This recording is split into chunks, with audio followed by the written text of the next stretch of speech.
સુરત શહેરના વરાછા વિસ્તારમાં વધુ એક મોટું છેતરપિંડીનું કૌભાંડ સામે આવ્યું છે। સસ્તા સોનાની લાલચ આપી વેપારી પાસેથી 87 લાખ રૂપિયાની છેતરપિંડી કરવામાં આવી હતી, જેમાં કેર એન્ડ ક્યોર હોસ્પિટલના નર્સ તરીકે કાર્યરત મહિલાનું તેના કાર્યસ્થળથી જ 25 જેટલા શખ્સની ટોળકીએ બળજબરીપૂર્વક અપહરણ કર્યું હતું, જેમાં નર્સને માર મારી ગંભીર ઇજાઓ પહોંચાડવામાં આવી હતી। હાલ નર્સ ગંભીર હાલતમાં આઈસીયુમાં સારવાર હેઠળ છે। પાલ પોલીસે તાત્કાલિક કાર્યવાહી કરીને 7 આરોપીની ધરપકડ કરી છે। પકડાયેલા આરોપીઓનું પોલીસે રિકન્સ્ટ્રક્શન પણ કર્યું હતું, જેમાં એક આરોપી રડી પડ્યો હોવાનું પણ સામે આવ્યું છે। 10 જૂન 2025ના સવારે આશરે 11:30 વાગે પાલ ગૌરવપથ રોડ પર આવેલી કેર એન્ડ ક્યોર હોસ્પિટલ ખાતે અપહરણની ઘટના બની હતી। સુમિત્રા રાયાણી, જે આ હોસ્પિટલમાં નર્સ તરીકે ફરજ બજાવે છે, તેમનો અંદાજે 25 જેટલા પુરુષો અને મહિલાઓની ટોળકી દ્વારા બળજબરીપૂર્વક અપહરણ કરવામાં આવ્યું હતું। સીસીટીવી ફૂટેજમાં દેખાય છે કે આ ટોળકી હોસ્પિટલ પરિસરમાં ધસી આવી હતી। તેમણે સુમિત્રા રાયાણીને ધક્કામુક્કી કરી શારીરિક હુમલો કરીને બળજબરીપૂર્વક એક કારમાં બેસાડી દીધા અને રાંદેર તરફ લઈ ગયા હતા।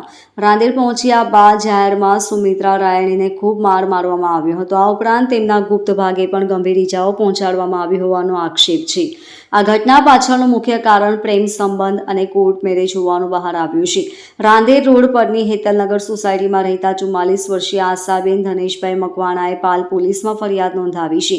તેમની ફરિયાદ મુજબ તેમની બહેન સુમિત્રા રાયણીનો દીકરો અનિકેતે ગત 1 જૂન 2024ના રોજ અંબિકાનગરમાં રહેતી નૈના જગદીશ ઓડ નામની યુવતી સાથે કોર્ટ મેરેજ કરી લીધા હતા। ત્યારબાદ ગત તારીખ 28 મે 2025ના રોજ અનિકેત અને નૈના રાંદેર પોલીસ સ્ટેશનમાં હાજર થયા હતા અને સાથે રહેવા માટેના નિવેદનો નોંધાવ્યા હતા। નૈના અનિકેત સાથે રહેવા લાગી હતી। આ વાતની અદાવત રાખીને નૈનાના પરિવારે આ જીવલેણ હુમલો કર્યો હોવાનો આક્ષેપ છે। આશાબેનની ફરિયાદ મુજબ વટ સાવિત્રી વ્રતની પૂજા કરી રહેલી સુમિત્રાને ફોન પર તેમના અપહરણની જાણ થઈ હતી। ત્યારબાદ તેમણે ખબર પડી કે સુમિત્રાને અંબિકાનગર સોસાયટીમાં નૈનાબેનના ઘરના સભ્યો માર મારી રહ્યા છે। ત્યાં પહોંચતા તેમણે 11 જેટલા ઈસમોને સુમિત્રાને લાકડા અને પથ્થર વડે માર મારતા જોયા। આશાબેન અને તેમના ભાઈ સહિત સ્થાનિકોએ સુમિત્રાબેનને બચાવ્યા હતા। એ સમયે એક મહિલાએ આને કેરોસીન નાખી સળગાવી નાખીશું એવી ધમકી પણ આપી હતી। બેભાન થયેલા સુમિત્રાબેનને તાત્કાલિક 108 દ્વારા ખાનગી હોસ્પિટલમાં લઈ જવાયા, જ્યાં તેઓ હાલ આઈસીયુમાં ગંભીર રીતે હાલતમાં સારવાર હેઠળ છે। પકડાયેલા આરોપીઓનું પોલીસે રિકન્સ્ટ્રક્શન પણ કર્યું હતું, જેમાં એક આરોપી રડી પડ્યો હોવાનું પણ સામે આવ્યું છે। હાલ પોલીસ આ મામલે વધુ તપાસ કરી રહી છે અને અન્ય ફરાર આરોપીઓને ઝડપી પાડવા ચક્રો ગતિમાન કર્યા છે।